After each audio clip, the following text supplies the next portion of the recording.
और हमारे साथ विपिन चौबे भी स्टूडियो में मौजूद हैं। विपिन, अभी हम सुन रहे थे वीएचपी के अध्यक्ष को, अब सियासत भी देखने को मिल रही है। उनकी तरफ से कहा गया है कि राम मंदिर के खिलाफ वो लोग आवाज उठा रहे हैं जो पहले कार सेवकों पर गोली चलवाओ कहा करते थे। प्रगति, देखिए ये तो एक पॉलिटिकल एलिगेशन है और ये लगता आया है, लेकिन अगर वो उनके आरोपों को दरकिनार भी कर दिया जाए तो पूरा ट्रस्ट, पूरा प्रबंधन, पूरी सरकार, पूरा प्रशासन क्या कर रहा था, ये सब कुछ खुलेआम दिन के उजाले में होता रहा और सबने आंखें बंद की हुई थी। अब जब मामले का ये उजागर हुआ है तो मुख्यमंत्री से लेकर और सेंटर तक जो इसको मॉनिटरिंग करता है और पूरी ट्रस्ट सख्ते में आई है। और आप देखिए, नृपेंद्र मिश्रा से लेकर आलोक कुमार से लेकर हर वो जिम्मेदार शख्स जो इस ट्रस्ट को देख रहा था वो ये कह रहा है कि कुछ तो गड़बड़ है, अनियमितताएं हुई हैं, जिम्मेदारी का निर्वहन नहीं किया गया और सब कुछ होता रहा और जिम्मेदार लोग आंख बंद करके बैठे रहे। ऐसे में सवाल यह है कि जब सबको यह लग रहा है कि गड़बड़ियां हुई हैं तो फिर अब इंतजार किस बात का किया जा रहा है। एसआईटी ने अपनी प्रारंभिक रिपोर्ट दे दी है। नृपेंद्र मिश्रा, उस ट्रस्ट को चलाने वाले सबसे बड़ा चेहरा उस राम मंदिर का, वो ये कह रहे हैं कि हां गड़बड़ियां हुई हैं। इसके बाद सरकार ने दौरा किया है। खुद मुख्यमंत्री योगी आदित्यनाथ ये कह रहे थे कि 15 दिन, वो 15 दिन की मियाद भी मुझे लगता है इस रविवार को पूरी हो जाएगी।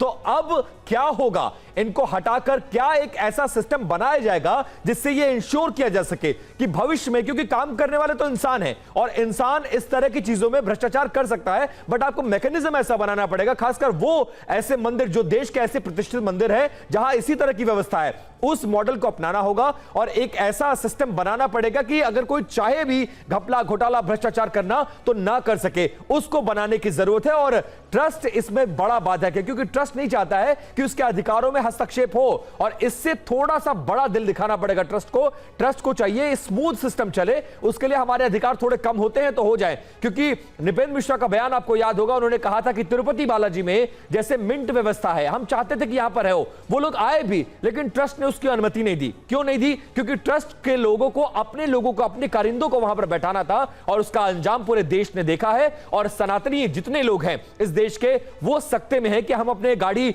पसीने की कमाई से वहां पर जाते हैं और अपने दिल से, श्रद्धा से हम जो दान करते हैं उसका क्या हश्र हो रहा है वो पूरे देश देख रहा है।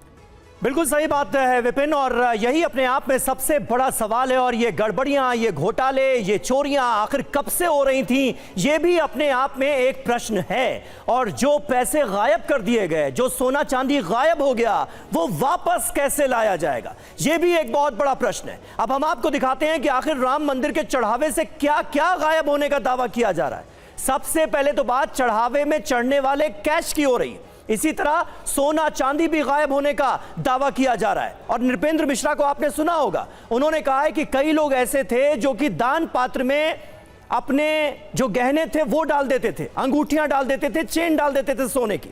चढ़ावे में दिए गए गले के हार, चरण पादुका का भी हिसाब नहीं मिल पा रहा है। तो आप सोचिए किस तरह की व्यवस्था थी। अभिजीत हमारे साथ, हमारे सहयोगी मौजूद हैं।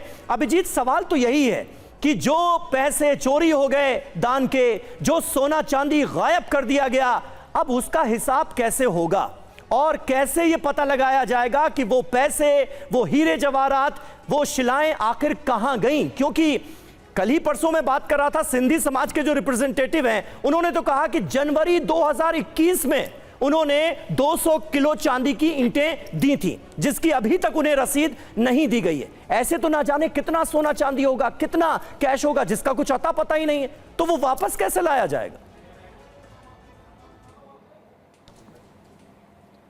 देखिए, यही तो सबसे बड़ा सवाल है और एक एक करके हर रोज एक नए दानदाता सामने आते हैं और उनकी एक ही बात की शिकायत रहती है कि उन्होंने जो दान में सोने चांदी या आभूषण या इस तरह की चीज़ दी, उनकी रसीद उनको नहीं मिली। आखिरकार वो रसीद क्यों नहीं मिली, ये सबसे बड़ा सवाल है। तो ये जो प्रबंधन ठीक नहीं था उसका सबसे बड़ा उदाहरण ये है कि यदि ये सब कुछ ठीक होता तो आज इतने लोग सामने आकर ये नहीं कह रहे होते कि हमने करोड़ों के आभूषण दे दिए लेकिन हमें कोई रसीद नहीं मिली। अब इस बात को भी साइड कर दीजिए। अब आइए, दान पात्र में रखे गए आभूषणों पर जो लोग आभूषण रख रहे हैं उसकी कोई ऐसी समुचित व्यवस्था ही ही नहीं थी कि उनका हिसाब किताब पक्का कैसे रखा जाएगा। उसको उठाया, एक बक्से में रख दिया और किसी ने भी उसको जाकर स्टोर रूम में अलमारी में रख दिया। उसका कोई रिकॉर्ड क्या तरीके से मेंटेन हुआ होगा। और ये तब से, जब से मंदिर की शुरुआत हुई और ये प्राण प्रतिष्ठा होने के बाद से अभी तक का अगर आप हिसाब किताब लगाएं, श्रद्धालु आते हैं, भावुक होते हैं, वो सिर्फ कैश नहीं, भावनाओं में बहते हुए और अपनी श्रद्धा के अनुसार वो अपने आभूषण उतार के रख देते हैं। खुद नृपेंद्र मिश्रा भी कह रहे थे। तो इनका हिसाब किताब पक्का रखने के लिए क्या कोई ऐसी व्यवस्था की गई थी? नहीं की गई थी, जैसी कि जानकारी सामने आ रही है। और अब चूंकि कैश चोरी के मामले सामने आने के बाद ये तमाम सवाल उठने शुरू हुए हैं, तो इसका जवाब आखिर कौन देगा? जो जवाबदेही के पद पर लोग बैठे हुए हैं उन्हें ही इस बात का जवाब देना पड़ेगा कि यदि इस तरह के कोई व्यवस्था नहीं थी तो क्या वो व्यवस्था में खामियों को स्वीकार करेंगे? कुछ उल्लेखनीय नहीं है ये बात कह के सिर्फ निकल जाने से नहीं होगा, सवालों के जवाब देने चाहिए। और बिल्कुल सही बात है। और कैसे इस व्यवस्था में सुधार किया जाए, अभी आलोक कुमार जिस बात का जिक्र कर रहे थे, तो क्या अब ये होने जा रहा है कि सरकार के द्वारा कोई अपॉइंटेड सीईओ जो है वो यहां की पूरी व्यवस्था अपने अंडर में ले, जिम्मेदारी ले और उसी के जरिए पूरी व्यवस्था जो है वो रन करे राम मंदिर के अंदर? कई अहम सवाल हैं। आप सोचिए, वीएचपी के जो अध्यक्ष हैं, अंतरराष्ट्रीय अध्यक्ष, वो ये कह रहे हैं कि चंपत राय की भूमिका की भी जांच होनी चाहिए। चंपत राय खुद विश्व हिंदू परिषद के अंतरराष्ट्रीय उपाध्यक्ष हैं, राम मंदिर ट्रस्ट के महासचिव हैं और उनकी भूमिका पर सवाल उठ रहे हैं। तो जांच कैसे होगी? फेयर जांच कैसे होगी? क्योंकि जो पदाधिकारी हैं वो अभी भी अपने पद पर आसीन हैं, तो क्या उन्हें अपने पद से फौरन इस्तीफा नहीं देना चाहिए? यही सवाल हम उठा रहे हैं। बहुत बहुत शुक्रिया आप सभी का हमारे साथ इस बातचीत में जुड़ने के लिए।